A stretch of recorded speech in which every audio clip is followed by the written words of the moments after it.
Acte 3. Pierre et Jean guérissent un infirme. Un jour, Pierre et Jean vont au temple pour la prière de 3 heures de l'après-midi.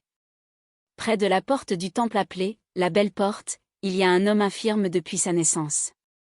Chaque jour, on l'apporte et on le dépose là.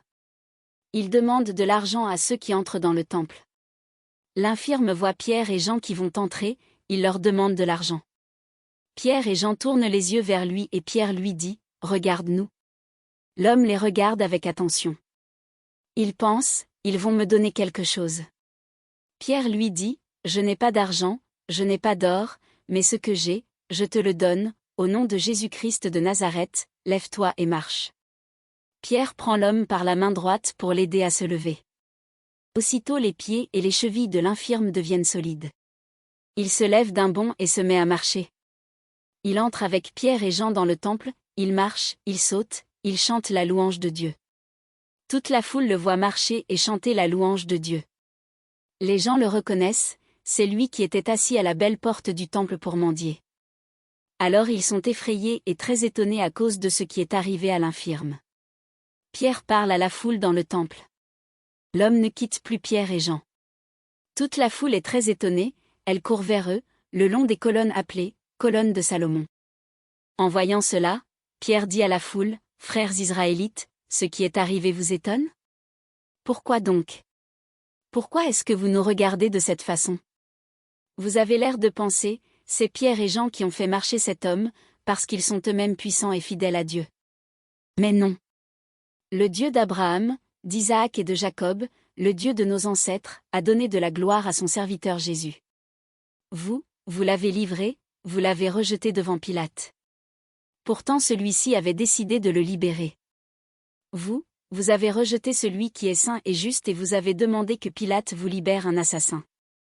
Vous avez fait mourir le maître de la vie, mais Dieu l'a réveillé de la mort, nous en sommes témoins. Maintenant, vous voyez cet homme et vous le connaissez, c'est le nom de Jésus qui l'a guéri parce que nous croyons en lui. C'est la foi en Jésus qui lui a donné toute la santé, devant vous tous.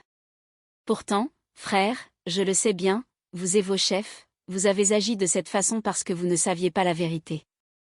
Mais Dieu a réalisé ainsi ce qu'il avait annoncé par la bouche de tous les prophètes. Il avait dit que le Messie allait souffrir. Changez donc votre vie et revenez vers Dieu, pour qu'il efface vos péchés. Alors le Seigneur vous donnera des moments de repos et il enverra le Messie qu'il a choisi d'avance pour vous, c'est-à-dire Jésus. Mais pour le moment, il faut que Jésus-Christ reste au ciel, jusqu'au jour où tout sera remis en ordre.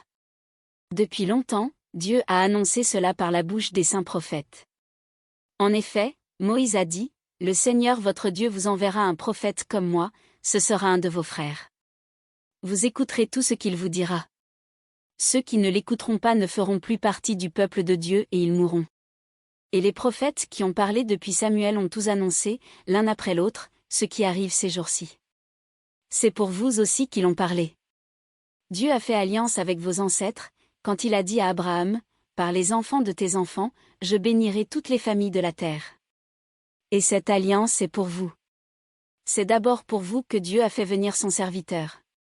Il l'a envoyé pour vous bénir, et il détournera chacun de vous de ses mauvaises actions. Vous venez d'écouter, Acte 3, Pierre et Jean guérissent un infirme.